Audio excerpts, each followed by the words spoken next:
화면 공유하겠습니다.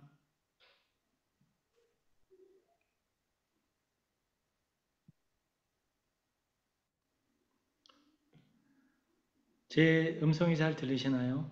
네, 예, 만나서 반갑습니다. 오늘 윤사무엘 청장님이 모세오경을 강의하셔야 되는데 어, 괌에 다녀오시느라고 지금 아마 오시는 중이실 것도 같아요. 그런데 제가 대신 이렇게 윤 총장님을 대신해서 이렇게 강의하게 되었습니다. 만나서 반갑습니다. 먼 곳에서 이제 선교하시느라고 하나님의 일꾼으로 존경하고 강의 시작하겠습니다. 어, 먼저 이 토라 포션이 아니라 이 토라 성경을 이렇게 말씀을 나누기 전에 유대인들은 이렇게 제가 이렇게 한글로 써놨어요. 이렇게 기도문을 읽고 시작을 하거든요. 그래서 이제 천천히 그 이유나 이런 것들은 설명을 드리고 먼저 토라 읽기 전에 기도를 함께 하겠습니다. 화면에 보시는 대로 읽으시면 되겠습니다. 바로가타 아도나이 엘로에는 멜렉 하울람 아셰로 키드샤노 베미츠부타브 베치바느 라아삭 베디브레이 토라. 우리를 주님의 계명으로 거룩하게 하시고 우리를 토라의 말씀에 빠져들도록 명령하신 온 우주의 왕이신 주 우리의 하나님을 송축합니다. 아멘.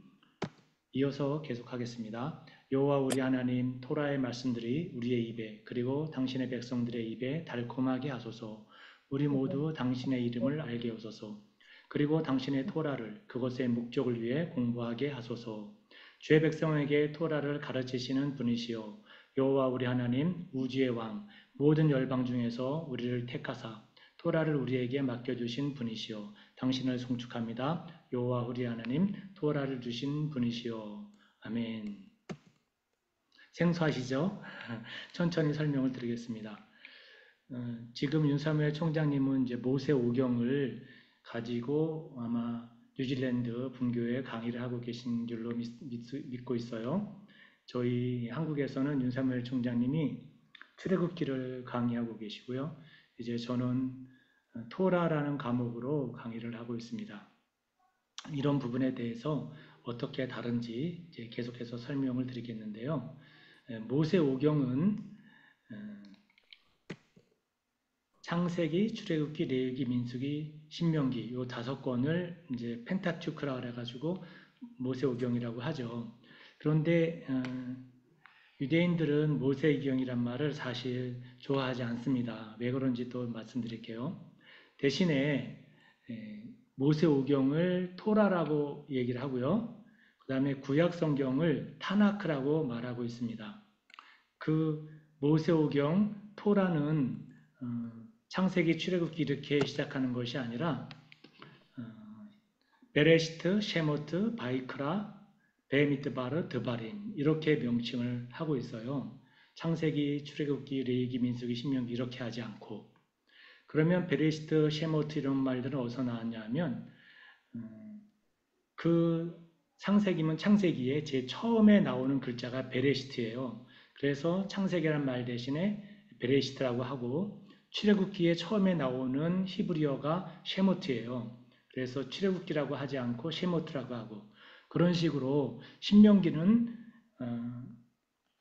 디트로노미라고 하죠. 그런데 히브리 성경에서는 그 신명기에 나오는 첫 번째 히브리어가 드바림이라서 드바림이라고 불러요. 그렇게 모세오경 창세기부터 신명기는 일종의 사건을 두고 책 제목을 정한 것 같은 느낌이죠. 그런데 이 토라는 제일 처음에 나오는 히브리어 원문 그것을 가지고 책의 제목을 붙였습니다. 베레시트는 태초에, 쉐모트는 이름들, 바이크라는 그리고 그가 부르셨다. 베미트바르는 광야에서, 드바림은 말씀들이라는 의미가 있어요. 모세오경 창세기부터 신명기를 하나의 줄로 엮어라 그러면 이걸 어떻게 연결해서 말씀드릴 수가 없는데, 이 토라는 이 5권의 책을 한마디로 해석을 하면 여호와께서 태초에 이름들을 광야에서 부르시고 말씀들을 주셨다. 이렇게 믿고 있습니다. 제가 보기에는 이 히브리어 원문으로 한 토라를 가지고 이름을 만들었을 때 그 뜻이 더 명확하게 저에게 다가오는 것을 느낄 수가 있었어요. 여호와께서 태초에 이름들을 광야에서 부르시고 말씀들을 주셨다. 이것이 한마디로 토라에 대한 설명이라고 볼 수 있어요. 먼저 타나크, 구약성경 제일 처음에 나오는 글자가 베레시트죠. 히브리 원문으로 창세기 1장 1절은 베레시트 바라 엘로임 에트 하샤마임 바에트 하레츠 이렇게 7단어가 되어 있어요. 그 중에 첫 번째 단어가 베레시트고, 베레시트는 그 뜻이 태초에, in the beginning, 태초에라는 뜻을 가지고 있죠. 그런데 우리 한국말은, 그리고 한국 글자는, 그러니까 훈민정음, 우리 한국인들이 쓰는 글자는 소리 글자죠. 그런데 이 히브리어는 소리 글자가 아니라 뜻 글자예요.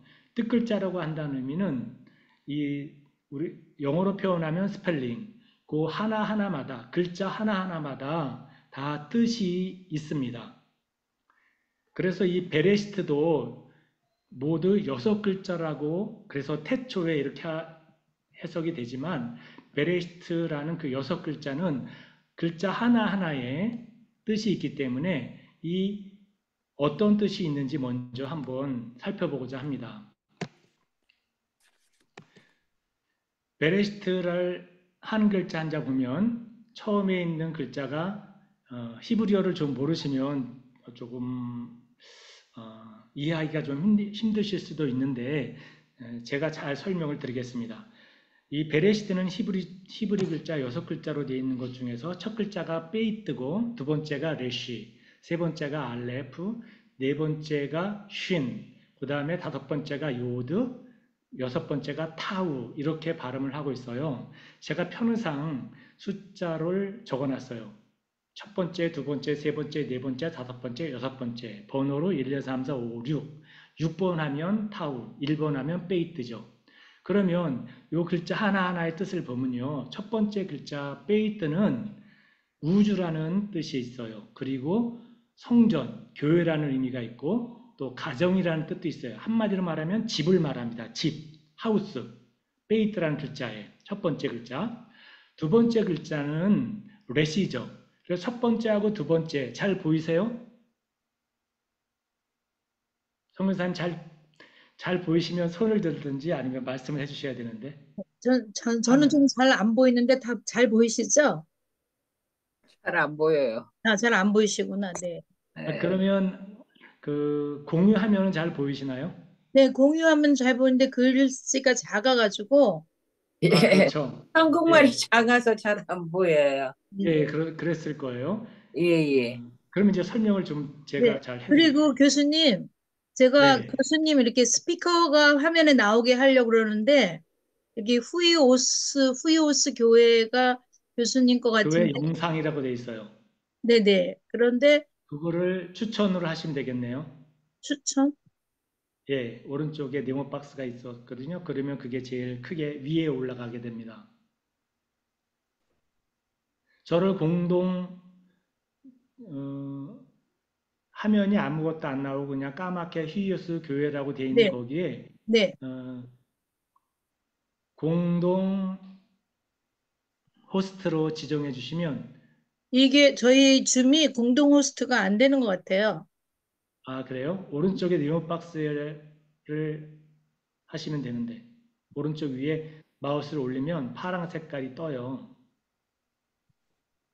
그러니까 화면. 저희 줌이 공동 호스트 할 수 있는 줌 그 시스템이 아니에요. 아, 아, 그랬군요. 네네네. 그러면 고정을 아무튼 하셔도 돼요. 그냥 고정을. 할게요, 목사님. 예. 네. 그래서 첫 번째 글자는 베이트라서 집이라는 의미가 있고요. 커다랗게 가정, 우주 이런 뜻이고, 두 번째는 레시인데 첫 번째 글자하고 두 번째 글자하고 합치면 바라라고 하는데 뜻은 아들이라는 뜻이에요.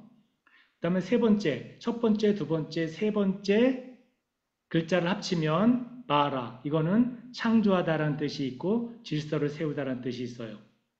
그리고 첫 번째, 두 번째, 네 번째, 아니, 다섯 번째, 여섯 번째, 1, 2, 5, 6. 요 네 글자를 합치면 베리트가 돼서 언약이라는 글자가 됩니다.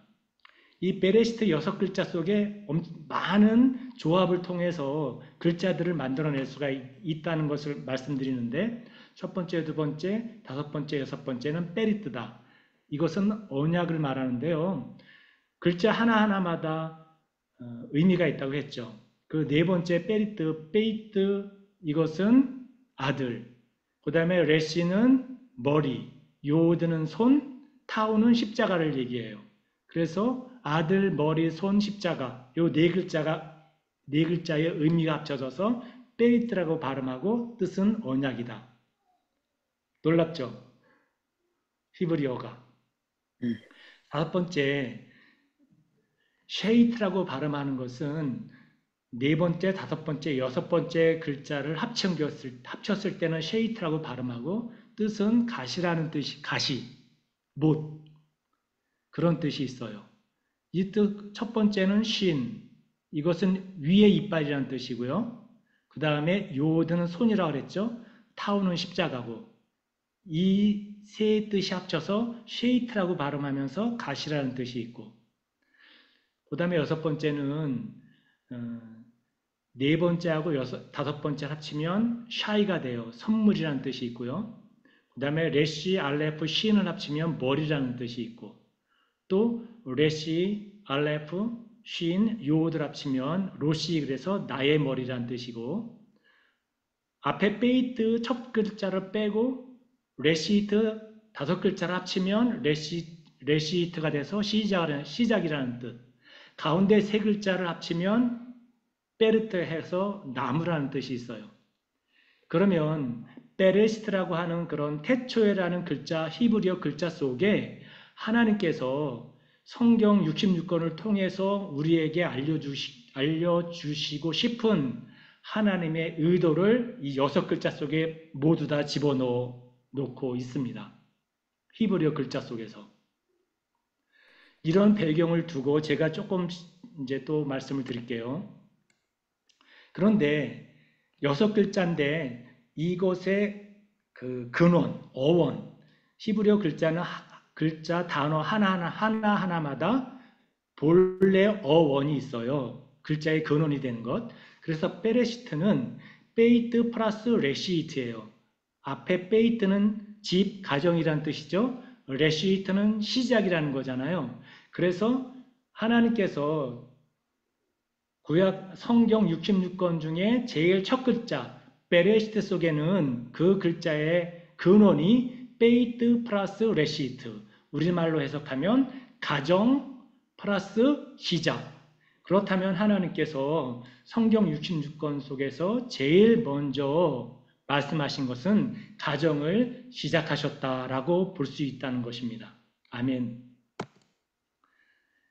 우리는 이렇게 알고 있어요. 베레시트, 태초에 이 글자는 성경의 시작이고 우주의 시작이고 인류의 시작이다. 하나님께서 온 우주의 창조와 시간의 시작을 말씀하셨다. 이것이 우리가 헬레니즘 속에서 알고 있는 구약 성경 66권 우리 성경의 첫 번째 단어에 있는 것이라고 이해할 수 있는데요.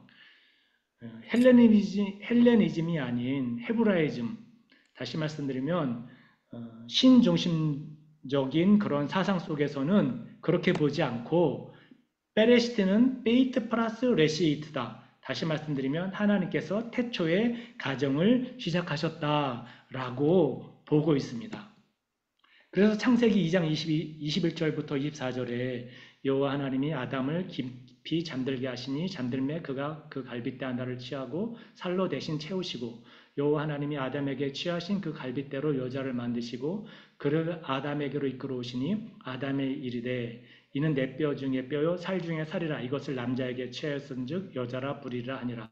이러므로 남자가 부모를 떠나 그의 아내 앞에요 둘이 한 몸을 이룰지니로다 하면서 2장을 이제 마치게 됩니다. 이것이 신약 성경에 와서 사도 바울이 인용을 하죠. 에베소서 5장에서 사람이 부모를 떠나 그러므로 하면서 사람이 부모를 떠나 아내 앞에 그들이 한 육체가 될지라 비밀이 크도다 그리스도와 교회에 대해 말하노라. 이렇게 신약 성경에서 사도 바울이 에베소서에서 강조하면서 요한계시록으로 가면 이제 19장에서 이렇게 말씀합니다. 할렐루야 주 우리 하나님 곧 전능하신 이가 통치하시도다. 우리가 즐거워하고 크게 기뻐하며 그에게 영광을 돌리세. 어린 양의 혼인 계약이 이르렀고 그의 아내가 자신을 준비하였으므로 그에게 빛나고 깨끗한 세마포 옷을 입도록 허락하셨으니 이 세마포 옷은 성도들의 옳은 행실이라 하더라. 예, 우리가 알고 있는 모세오경 토라의 처음 시작 베레치 속에는 이렇게 엄청난 뜻이 있습니다. 그래서 이 토라 강의는 구약과 신약이 서로 떨어져 있는 게 아니라 하나로 묶여져 있는 것이고, 그리고 토라 강의는 우리가 흔히 말하는 모세오경 속에서 예수와 한마시아를 발견하고 찾아내고 하나님께서 말씀하시는 것이 무엇인지 알아보려고 하는 것이 지금 토라 속에서 우리가 해보려고 하는 것입니다. 그렇다면 제가 이제 첫 번째 강의는 토라에 대해서 그리고 신약 성경의 토라를 번역한 헬라어 노모스가 어떤 뜻인지도 함께 알아보고요. 신약과 구약이 서로 이렇게 하나는 구약은 율법, 신약은 은혜 이런 식으로 나눠서 생각하는데 그렇게 생각하게 만든 이유가 뭔지, 왜 크리스천들은 토라를 율법으로만 이해하고 있을까? 그리고 시내산과 예루살렘은 어떻게 차이가 있나? 그리고 마지막으로 모세오경을 토라의 관점에서 공부해야 되는 이유가 무엇인지 이런 것들에 대해서 함께 나누어 보려고 합니다, 오늘. 그런데 이 말씀을 다 나눌 수 있는지 모르겠어요. 그래서 제가 강의가 마쳤을 때 토라를 율법으로만 번역하게 된 이유를 설명할 수 있으면 된다는 거죠. 제가 그렇게 설명을 해 드릴 건데 만약에 그것이 이해가 안 된다 그럼 제가 강의를 잘 못하게 된 거예요. 두 번째, 마지막 때 우리가 토라를 공부하는 이유가 무엇일까? 세 번째는 시내산과 예루살렘의 상징적으로 같은 점과 다른 점을 설명할 수 있어야 되고요. 그 다음에 갈라디아서 4장 2절에 산고를 치르는 것이 무엇인지 이런 부분에 대해서, 그 다음에 이사야서 54장 1절에 황폐한 여자는 누구고 그가 받는 축복은 어떤 것인지 이런 부분들에 대해서 설명을 드릴 건데 요 6가지의 강의에 대한 질문을 받고 이제 대답하실 수 있으면 오늘 강의가 성공한 거고, 만약에 안 된다 그러면 이제 다시 제가 강의를 잘 못한 결과가 되겠습니다. 우선 먼저 시편은 율법일까요? 아닐까요? 시편을 율법으로 보기는 어렵죠. 그런데 요한복음 10장 34절에서 예수께서 이르시되 너희 율법에 기록된 바 내가 너희를 신이라 하였노라 이렇게 번역을 했어요. 율법으로. 그런데 요한복음 10장 34절에 율법이라고 기록된 바 이것은 율법이 아니고 시편 82편 6편에 있는 말씀을 인용한 거거든요.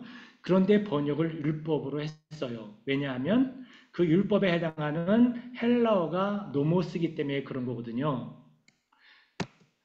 노모스를 율법으로 번역했지만 여기서는 토라 또는 말씀으로 번역해야지 맞는 건데 일관적으로 이 노모스를 율법으로 번역했다. 시편은 율법이 아님에도 불구하고 고린도전서 14장 21절에 율법에 기록된 바, 이 율법도 헬라어 노모스를 직역한 거거든요. 그런데 고린도전서 14장 이 말씀은 21절 말씀은 이사야 28장 11절에 있는 말씀을 가져온 거예요. 그러면 이사야 28장 11절 말씀은 율법이냐? 아니거든요. 그것은 성문서거든요.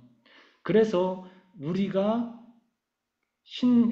특별히 신약 성경에서 토라 또는 말씀 다른 여러 가지로 번역해야 될 것들을 율법으로 번역을 해서 우리가 구약 성경 또는 모세오경 하면 율법으로만 고착되게 되는 노모스를, 헬라어 노모스에는 여러 가지 뜻이 있는데 그것을 율법으로 하나로만 번역을 했기 때문에 지금 많은 크리스천들이 모세오경을 법으로만 생각하고 있게 되는 그런 계기가 되었습니다. 그러면 유대인들은 구약 성경을 어떻게 구분하냐 하면 모세오경을 토라라고 얘기하고요. 그리고 여호수아 사사기 이런 이사야서부터 말라기까지 이런 예언서들을 네비임이라고 하고요. 시편, 잠언, 전도서라든가 역대기, 상하 이런 것들을 성문서라고 얘기해요.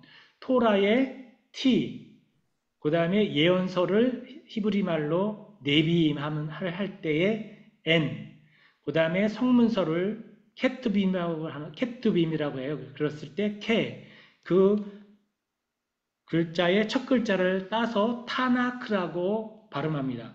그래서 우리는 구약 성경, 영어를 쓰는 사람들은 Old Testament, 하지만 히브리인들은 타나크라고 얘기를 하죠.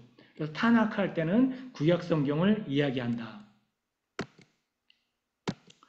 로마서 9장 4절 말씀도 영광과 언약들과 율법을 세우신 것과 그랬을 때 율법을 세우신 것, 이것은 모세에 관한 말씀이라고 번역해야지 더 맞았다. 그러면 모세오경은 뭐고, 그러면 또 토라는 또 어떠한 관점인지 이런 부분들을 좀 자세히 살펴보겠습니다. 모세오경 하면 우리 크리스천들에게는 율법이 가장 먼저 떠오르죠. 그래서 신약은 하나님의 은혜, 구약은 율법으로 대체하죠. 근데 사실은 대체되는 것이 아니다. 대체될 수도 없는 것이고 사실은 신약은 구약 성경의 하나의 주석이라고 보면 이해가 더 빠르겠습니다. 왜 성도들이 모세오경을 율법으로만 이해하게 되었느냐 하면 헬라어 노모스에 대한 번역 때문에 그렇다고 말씀을 드렸습니다.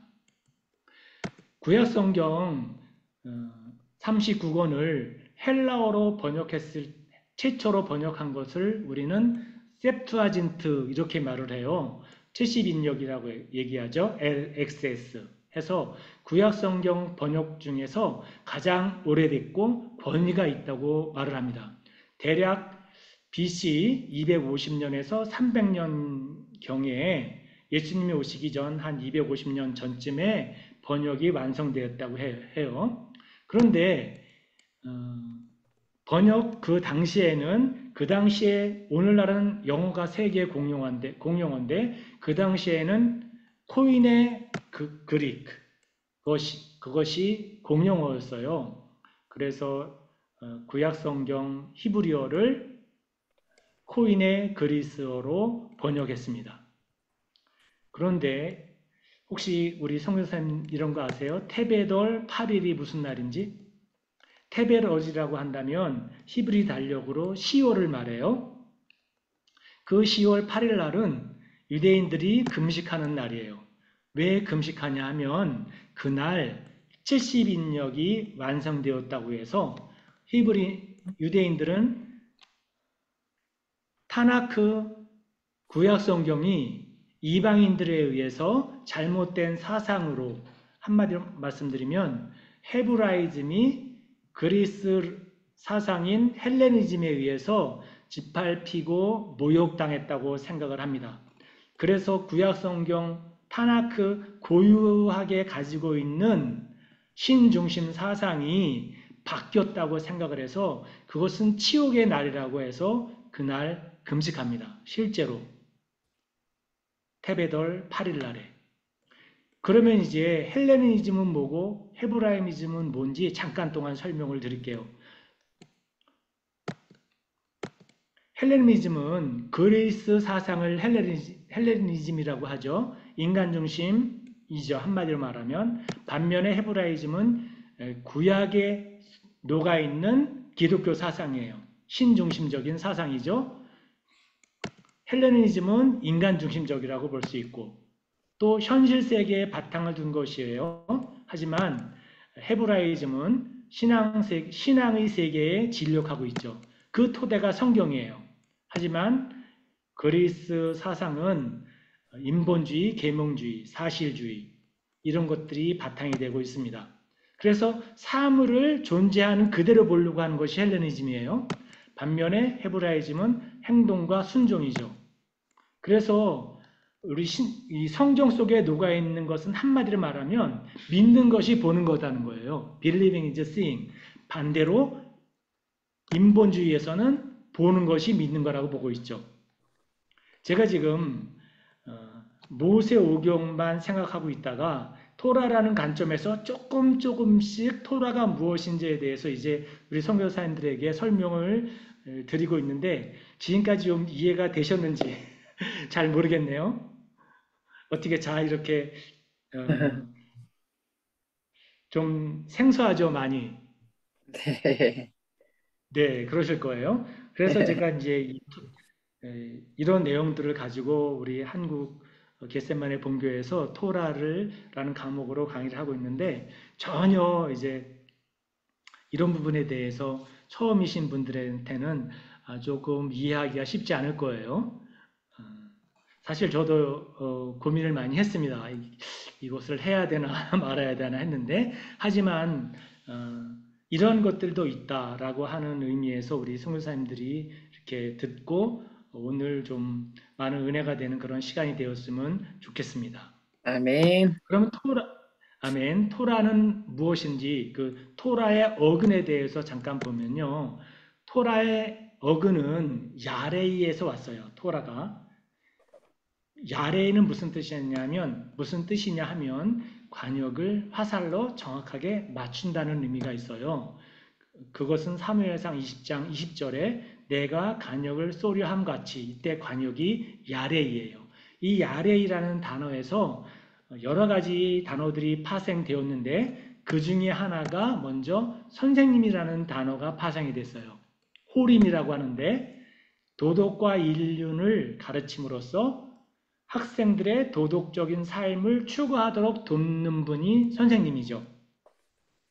이 호림이라는 말이 야레이에서 왔고 두 번째는 부모님이라는 뜻인 호레이가 또 야레이에서 왔어요. 생명의 보호와 안정적인 삶을 유지하기 위해 최선을 다하고 계신 분이 부모님이죠. 세 번째로는 토라라고 하는 것이 야레이에서 왔어요.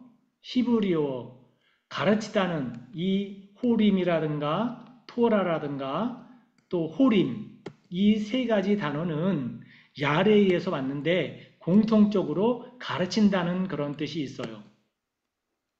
그렇다면 토라가 관역을 화살로 정확하게 맞춘다는 야레이에서 왔는데 그 관역은 무엇이냐? 하나님의 의, 하나님 자신, 하나님의 본질이 관역이라고 볼 수 있겠어요.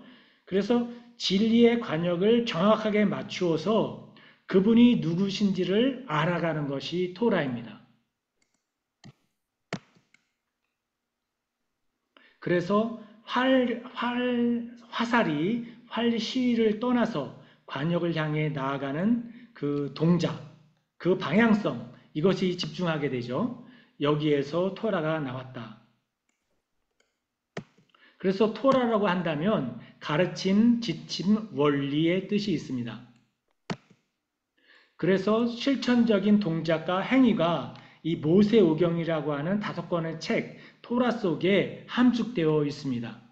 그러므로 토라는 율법이 아니고 가르침이고 지침이고 원리다. 이것이 일반적으로 토라에 대해서 알고 있는 것입니다. 모세오경에 대해서. 그런데 저는 개인적으로 이 모세오경이라고 할 때 창세기부터 신명기까지 5권의 책을 정의하라고 하면 저는 이렇게 말씀드릴 수 있습니다. 저의 개인적인 정의는 뭘까요? 인생 사용 설명서. 인생 사용 설명서가 창세기, 출애굽기, 레위기, 민수기, 신명기에 노가 있다고 생각합니다. 그것이 첫 번째 저의 개인적인 정의고요. 두 번째 정의는 결혼 생활 지침서. 왜? 베레시트 속에 베이트 레시트라고 그랬잖아요. 첫 번째 글자가 베레시트. 그것은 가정을 시작하신 하나님이잖아요. 그러면 베레시트 그 이하의 66권 전체 속에 있는 것은 하나님이 만들어 놓으신 결혼생활 지침서라고 생각합니다. 그래서 토라는 율법이 아니고 가르침이고 지침이고 원리예요. 그래서 토라 자체는 열방을 향한 말씀이 되겠습니다. 성화되는 삶의 지침, 마지막 구원의 완성이 담겨 있습니다. 토라 속에는 거듭난 상황도 있고, 그리고 정말로 우리가 생각할 때 신약 성경에서 도저히 생각할 수 없는 것들이 토라 속에 사실은 녹아 있습니다. 토라는 실용적인 도구인데 하나님과의 개인적인 관계를 토라 속에서 볼 수 있습니다. 모세오경 속에서. 그래서 신학적인 도구가 아니라 이것은 우리의 삶의 방식, 하나님과의 관계, 그리고 하나님과의 관계뿐만 아니라 내 주변 다른 사람들과 나 자신과의 관계를 변화시키는 도구가 토라라고 볼 수 있습니다. 그래서 이 토라를 제대로 이해하기 위해서는 우리는 육신적인 할례가 아니라 마음에 붙어있는 두꺼운 껍질들을 이렇게 잘라내야지만이, 다시 말씀드리면 마음의 할례를 하고 보아야지만이 하나님께서 의도하신 말씀들을 알 수 있을 거라고 생각을 하고요. 그래서 아브라함의 언약 안으로 이제 들어온 우리 모두가 하나님 나라의 가르침인 이 모세오경을 통해서 하나님의 백성으로 우리 주 예수 그리스도의 신부로 세워져 가는 것이 이 토라의 지향하는 목적이라고 봅니다. 지금까지 토라의 정의에 대해서 말씀드렸는데, 두 번째는 헬라어 노모스, 율법으로 번역한 이 헬라어 노모스는 과연 율법이란 뜻만 있느냐, 또 다른 뜻은 없느냐, 이런 것들을 함께 보려고 합니다. 첫 번째, 이 노모스에는 관습, 원리, 습관이라는 의미가 있습니다. 로마서 7장 21절에 내가 한 법을, 이것도 노모스인데 사실은 내가 한 법을 이렇게 번역해야 될 것이 아니라 내가 한 원리를, 내가 한 습관을 깨달았느니, 이렇게 번역해야지 맞다. 두 번째는 헌법, 시민법이라는 의미가 있어요. 노모스에. 그래서 로마서 7장 1절에 남편이 있는 여인이 그 남편 생전에 있는 법으로, 이 법도 이 노모스에서 온 건데, 이 노모스는 그러면 이 노모스는 토라, 히브리어 토라를 헬라어로 70인역으로 옮기는 과정 속에서 토라를 이 노모스로 옮겼고, 이 토라 속에 있는 여러 가지의 뜻을 노모스라는 율법 하나로 해서 다 법으로 번역했다는 거예요. 그래서 로마서 7장 1절 2절에 있는 말씀도 그 남편 생전에 있는 시민법, 이렇게 했어야지 맞는 번역이었다. 그 다음에 세 번째 노모스에는 지배하는 힘의 국가 권력이라는 의미가 있어요. 또는 지배하는 힘이라는 의미가 있다는 말씀이죠. 로마서 8장 2절에 생명의 성령의 법, 이렇게 해석해야 할 것이 아니라 생명의 성령의 지배하는 힘, 이렇게 번역해야 했어지 맞다. 그리고 네 번째 노모스에는 유대 종교법의 의미가 있습니다. 에베소서 2장 15절에 법조문으로 된 계명의 율법을 폐하였으니 했을 때 이것 때문에 모세오경에 폐하여졌다, 이렇게 생각해요. 그렇지 않다. 이것은 사도 바울이 유대 종교법이 폐하여졌으니 이렇게 말한 거지 모세오경을 폐했다는 의미가 아닙니다. 모세오경을 말하고 있는 것이 아니라 유대 종교법이 폐하해졌다. 그 다음에 또 하나는 이 노모스를 율법으로 번역해야 될 것이 아니라 율법주의로 번역해야 된다.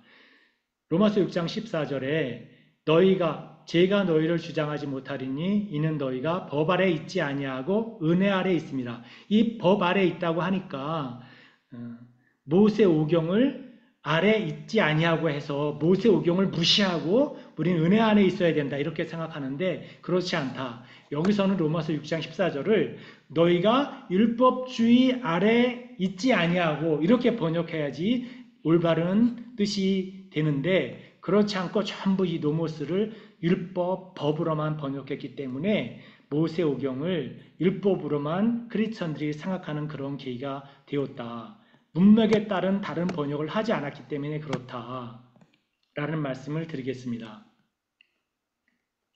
그래서 조금 아까 말씀드린 율법주의는 사실 내가 어떤 행동을 함으로 말미암아 나의 어떤 대가로 하나님께 나아가겠다는 것이죠. 그것이 율법주의죠. 내가 어떻게 함으로 말미암아 축복을 더 얻는다. 내 자신의 행위와 노력과 열심으로 하나님께서 은혜가 더 나에게 부어질 거다. 이것이 율법주의예요. 하지만 그것은 율법주의는 내가 왜 하나님을 따르고 쫓아가는가 하는 것에 대한 동기가 어긋나게 만들고 있죠. 그래서 지금까지 제가 토라의 정의, 그 다음에 토라라는 어원이 어디서 왔는지, 그리고 헬라어 노모스가 여러 가지 다른 뜻으로 번역돼야 되는데 율법으로만 번역해서 우리가 모세오경을 법으로만 생각하고 어떻게 보면 등한시하게 되는 것까지 제가 한번 살펴봤습니다. 세 번째는 그러면 이 모세오경, 토라가 지향하는 목표가 무엇인지에 대해서 함께 알아보겠습니다. 이 토라 모세오경이 지향하는 목표는 우리 주 예수 그리스도에게로 인도하는 안내자예요. 갈라디아서 3장 24절에 그리하여 여기 율법은 이제 토라를 말하는 겁니다. 우리를 그리스도에게로 인도하는 선생이 되었다 그랬습니다. 그래서 토라는 첫 번째 우리들 자신을 메시아에게로 인도한다. 그래서 토라 모세오경 속에서 우리 주님을 발견하면 이제 하나님의 의도를 우리가 알게 된 것이죠. 발견하지 못하면 이제 다시금 또 봐야 되는 것이고 메시아에게로 인도한다. 그런데 그 메시아는 어떤 메시아이냐 하면 믿는 모든 사람들에게 하나님의 의를 베푸시는 메시아다라는 것들을 토라 속에서 토라가 지향하는 목표다. 그래서 로마서 10장 4절에 그리스도는 모든 믿는 자에게 의를 이루기 위하여 율법의 마침이 되시니라 그랬으니까 사람들이 이렇게 생각해요. 율법의 마침이 그리스도가 되었다. 그러니까 예수님께서 2000년 전에 오심으로 말미암아 모세오경은 이제 끝났다. 이렇게 생각해요. 그렇지 않다. 여기에서 율법의 마침이라고 하는 것은 모세오경이 이제 끝났고 더 이상 읽을 필요가 없고 이런 의미로 사도 바울이 말하는 것이 아니라 여기서 말하는 율법의 마침은 율법이 지향하는 목적, 그것이 성취되었다라고 말씀하시는 것입니다. 종료가 아니라 목적의 성취를 말한다. 마침으로 여겨서 구약은 율법으로 끝이 났다라고 여기게 하는 대표적인 성경 구절이 로마서 10장 4절 말씀입니다. 그리스도는 모든 믿는 자에게 의를 이루기 위하여 율법이 지향하는 목적을 예수님께서 오셔서 성취하셨다. 이렇게 해야지 맞는 번역이라고 말씀드릴 수 있습니다. 이해가 되시나요, 혹시? 네. 그러면 우리가 이제 자유를 얘기하여 자유. 우리 주 안에서 성령 안에서 자유. 갈라디아서 4장 25절에서 26절이 그 말씀을 하고 있는데요. 이 하갈은 아라비아에 있는 시내산으로 지금 있는 예루살렘과 같은 곳이니 그가 그 자녀들과 더불어 종노릇하고 위에 있는 예루살렘은 자유로우니 우리 모두의 어머니라. 토라 속에 예수 그리스도가 있고 그 예수 그리스도는 하나님의 의를 우리에게 베풀고 있고 그리고 우리 주 예수 그리스도 안에는 자유가 있다. 그런 것들을 우리가 토라 속에서 발견한다는 의미로 제가 갈라디아서 4장 25절에서 26절을 읽었는데요. 여기에 하갈과 그리고 사라, 종과 자유자, 신의 산과 예루살렘을 이렇게 서로 비교하면서 설명하고 있는데 이걸 좀 구체적으로 설명하면 하갈은 누구냐 하면 창세기 12장에 보면 이제 아브라함이 기근 때문에 애굽으로 내려가죠. 그래서 결국은 이제 결론은 어떻게 되냐면 이제 애굽 왕 바로가 아브라함을 이제 다시 놓아주면서 12장 16절에 이에 바로가 그로 말미암아 아브라함을 후대함으로 아브라함이 양과 소와 노비와 여기 노비가 나오죠. 이때 얻은 노비 중에 한 사람이 하갈입니다. 그리고 사라는 이름이 사레에서 사라로 바뀌죠. 하나님이 또 아브라함에게 이르시되 네 아내 사레는 이름을 사라라 하지 말고 사라라 하라. 그래서 끝에 요드 대신에 해라 해, 쉰 레시 해 이렇게 사라라는 이름으로 바뀝니다. 사레에서 사라로. 이 뜻은 무슨 뜻이냐 하면 이 끝에 해라는 글씨가 달렛이라는 기역자 같은 글씨 속에 이렇게 요드, 손 같은 이게 우리나라 말로 말하면 기둥 같은 것이 하나가 이렇게 서 있는 거죠. 달레트는 무너진 인류를 표현하고 있어요. 히브리어 글자 하나하나 속에는 전부 뜻이 있다고 말씀드렸어요. 그 다음에 그 무너진 인류 속에 하나님의 손이 개입이 되신 거예요. 그래서 하나님이 무너진 인류 속으로 다시 말씀드리면 사람 안에 무너진 사람 안에 하나님이 존재하는 모습이 해의 모습이거든요. 그러면 사레가 사례가 되었죠.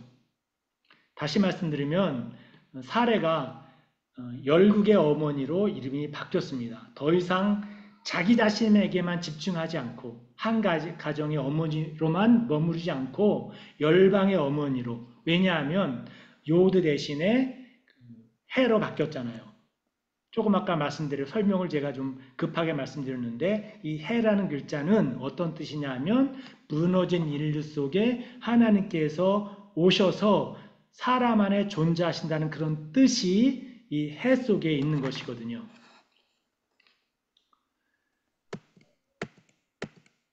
그래서 하갈은 이집트 애굽의 종이었고 그 다음에 사라는 우리 모두 자유자의 어머니라고 그랬어요.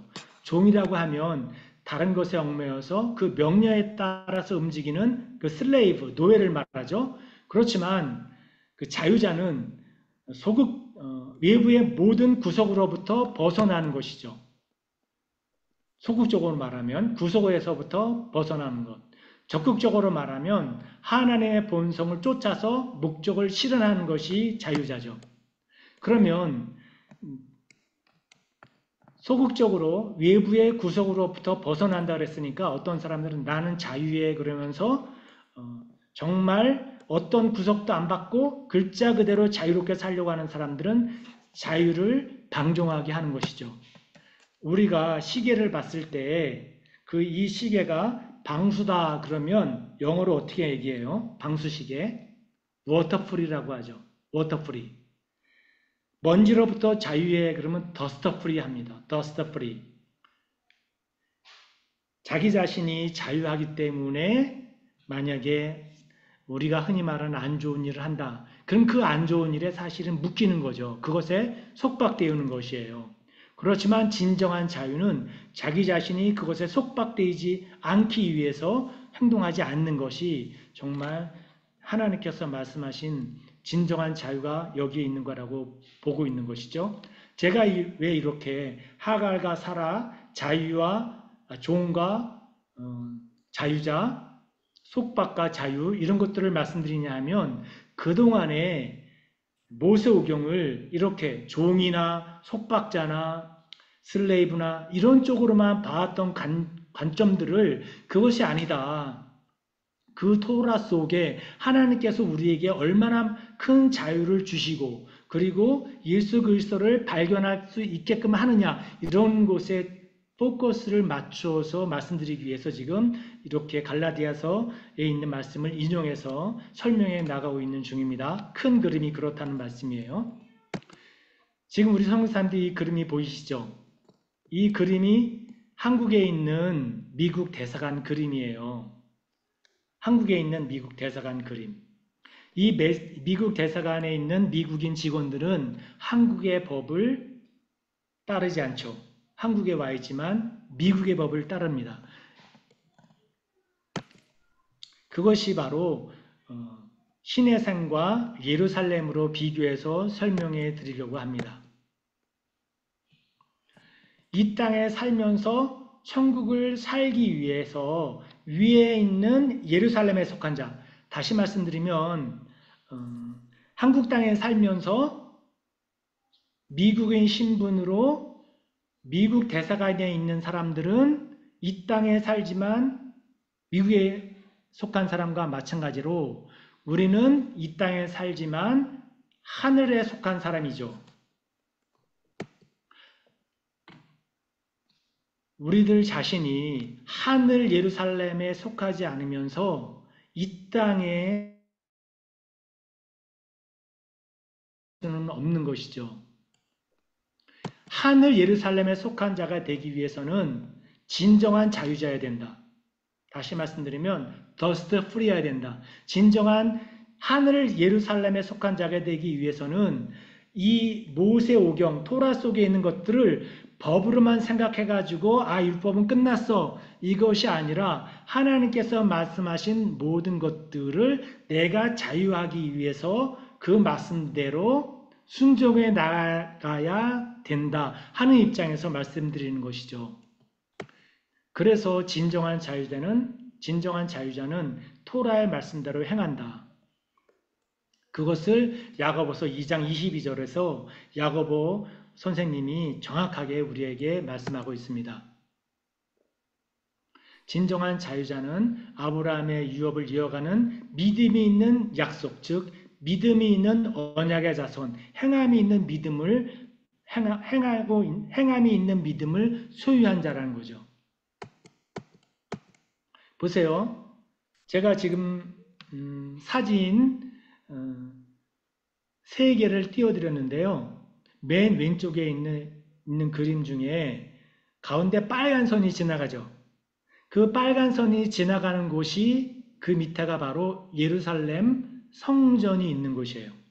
경도가 지나가고 있어요. 그렇게. 그런데 그거보다 맨 오른쪽에 있는 사진은 지금 예루살렘 하나님의 성전이 있었던 곳, 그곳과 똑같은 경도 빨간 선이 지금 사우디아라비아 시내산에 있는 그 위치와 똑같이 경도가 지나가고 있습니다.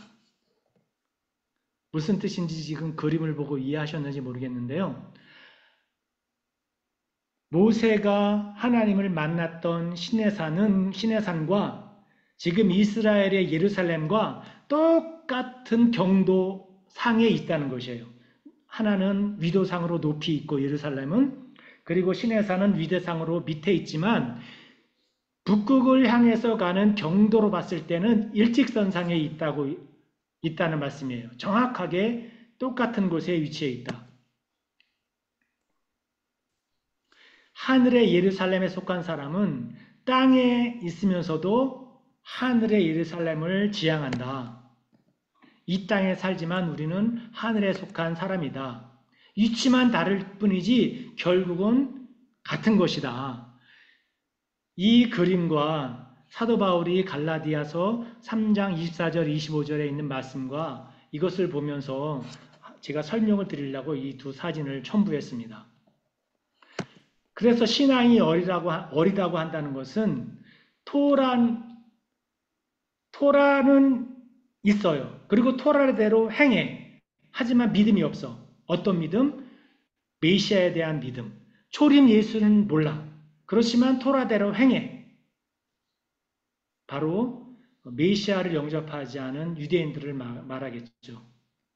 반면에 크리스찬이야. 크리스찬은 크리스찬인데 우리 주 예수 그리스도가 내 개인의 구세주라는 것은 믿어. 그럼에도 불구하고 토라가 없기 때문에 모세오경을 모르기 때문에 선과 악을 분별하지 못해. 이런 사람들인 바로 어린 신앙이라고 이야기하고 있는 것입니다. 누가? 사도 바울이. 그래서 시내산과 예루살렘이 다른 것이 아니다. 다시 말씀드리면 우리가 지향하고 있는 목표가 모세오경은 율법이니까 무시해야 되고 신약 성경만 은혜 아래에 있으니까 그것만 붙잡아야 되고 이렇게 생각하는 것은 사도 바울이 보았을 때 어린 신앙이라고 지금 이해하고 있다는 것이죠.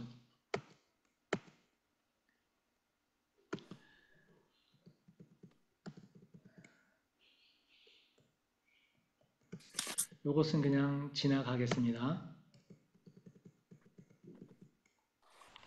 이제 성경 중에 출애굽기 25장 2절에 보면 성막을 완성하고 성막을 이제 짓기 위해서 출애굽한 이스라엘 백성들이 예물을 가져와요. 그 예물이 히브리어로 테루마예요. 그런데 그 예물 테루마는 토라라는 글자 속에 네모처럼 생긴 이 맴이 들어가 있어요. 그래서 토라 플러스 맴이에요. 그런데 이 맴이라는 것은 어떤 뜻이 있느냐 하면 히브리어로 메시아라는 뜻이 맴 속에 있어요. 출애굽기 25장 2절에서 3절 이스라엘 자손에게 명령하여 내게 예물을 가져오라 하고 기쁜 마음으로 내는 자에게 내게 바치는 모든 것을 너희는 받을지니 너희가 그들에게서 받을 예물은 이러하니 이랬을 때 이 예물에 해당하는 것이 테루마다. 그런데 이 테루마라고 하는 예물이라는 글자는 토라와 메시아라는 두 개의 글자가 합친 거다. 이것을 오늘 다시금 해석해서 말씀드리자면 우리가 하나님 앞에 드리는 그 예물은 토라와 메시아가 합쳐져 있어야 된다. 다시 말씀드리면 우리가 율법으로만 알고 있는 그 모세오경을 하나님의 인생 사형 설명서로 받아들일 뿐만 아니라 유대인들이 그리스도를 개인의 구세주로 못 받아들이지만 우리 크리스찬은 개인의 구세주로 우리 주 예수 그리스도를 개인의 구세주로 받아들였으니까 이 두 개가 합쳐졌을 때 하나님 앞에 드리는 예물이 된다는 의미입니다. 그렇다면 우리가 이제 크리스찬으로서 모세오경을 법으로만 무시할 것이 아니라 하나님 앞에 테루마라고 하는 예물을 어떻게 드리겠느냐? 그것은 내 자신이 토라를 받아들이고 인생 사용 설명서, 결혼생활 지침서로 받아들이고 뿐만 아니라 그렇게 사용 설명서만 따르는 사람일 뿐만 아니라 초림 예수를 우리 개인의 구세주로 받아들인 그렇게 두 개가 합쳐진 삶을 살아갈 때에 그것이 우리 하나님 앞에 예물이 된다라는 의미가 테루마 속에 있습니다. 글자 하나하나가 사실은 신의 하나님이 주신 글자이기 때문에 히브리어는 너무 놀랄 만한 글자입니다.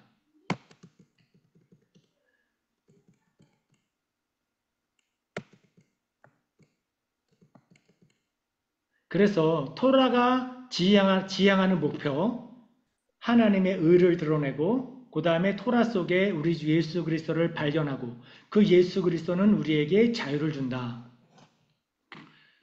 갈라디아서 4장 31절에 그러므로 형제들아 우리는 여종의 자녀가 아니라 자유로운 여자의 자녀로다. 이것을 다시 해석해 드리면 율법주의적으로 우리가 따르는 것이 아니라 토라 속에서 다시 말씀드리면 모세 오경 속에서 하나님께서 우리에게 정말로 어떠한 자유를 주시려고 하는지 그 사용 설명서를 가지고 있는 사람들이라고 하는 의미인 거죠. 그래서 토라가 지향하는 목표는 메시아에게로 우리를 인도한다.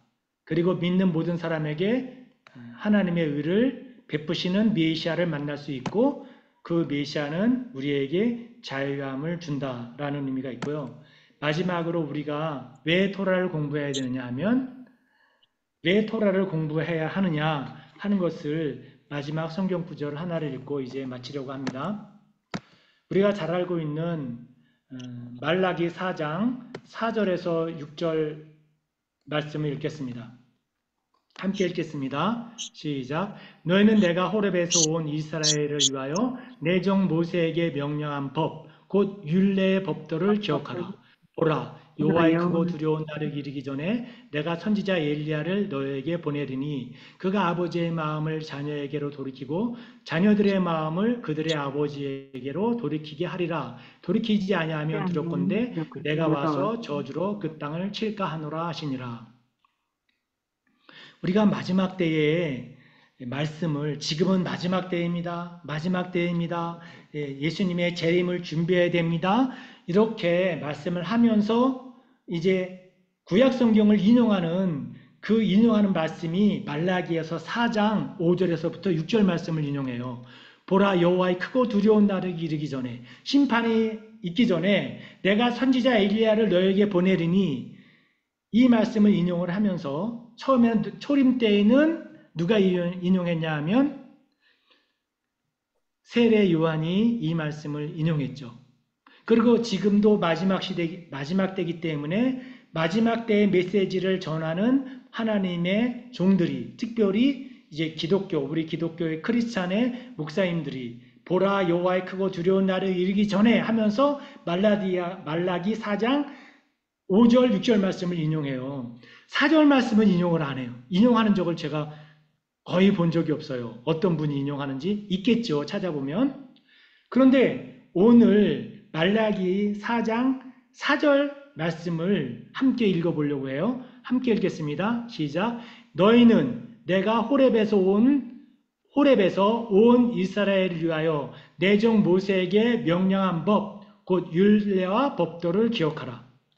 다시 말씀드리면 토라를 기억하라는 거예요. 토라의 인생 사용 설명서대로 삶을 살아가라. 그랬을 때 보라 여호와의 크고 두려운 날이 이르기 전에 엘리야가 와고 어떤 일이 있다 하더라도 우리는 하나님 앞에 예물이 될 수 있다라고 하는 것을 말라기에서 4장 4절, 5절, 6절을 이야기하고 있는 것이죠. 너희는 내가 호렙에서 온 이스라엘을 위하여 내 종 모세에게 명령한 법, 곧 율례와 법도를 기억하라.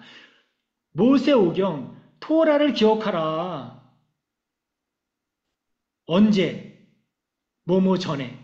여호와의 크고 두려운 날을 이르기 전에 토라를 기억하라 이 말씀이거든요. 그리고 나서 왜냐하면 이렇게 되는 것이거든요. 그가 아버지의 마음을 자녀에게로 돌이키고 또 자녀들의 마음을 그들의 아버지에게로 돌이키고 토라가 없는데 어떻게 아버지의 마음을 자녀에게로 또 자녀의 마음을 어떻게 아버지에게로 돌이키겠습니까? 토라가 있어야지만이 인생 사용 설명서가 있어야지만이 마음의 할례를 마음의 두꺼운 껍질을 벗겨내고 하나님 앞에로 갈 수 있는 거잖아요. 그래서 말라기 선지자가 율례와 법도를 기억하라. 기억하라. 토라를 기억하라. 언제? 여호와의 크고 두려운 날이 이르기 전에. 왜 기억해야 되느냐? 왜냐하면 우리 아버지의 마음을 자녀에게로 돌이키고 자녀의 마음을 아버지에게로 돌이켜야 되기 때문에 그렇다. 이렇게 해야지만이 4절, 5절, 6절이 서로 연결이 돼야 되지만이 뜻이 맞는 거거든요. 그런데 4절은 빼고 5절, 6절만 되면 그 의미가 100% 전달되지 않는다는 것이죠. 이러다 보니까 벌써 한국 시간으로는 8시 5분을 가고 있는데요. 뉴질랜드 시간은 몇 시인가요? 12시. 12시입니다. 미드나이트. 미드나이트.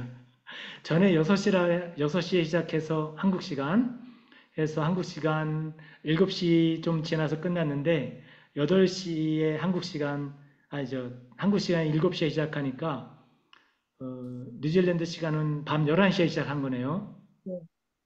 네.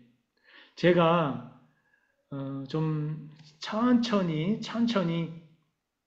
설명을 더 자세히 했으면 이해하기가 더 쉬울 텐데 다음번에는 양을 좀 줄이고 천천히 더 충분히 시간을 가지고 설명을 해 드려야 되겠다 이런 생각을 하면서 오늘 마쳐야 될 것 같습니다.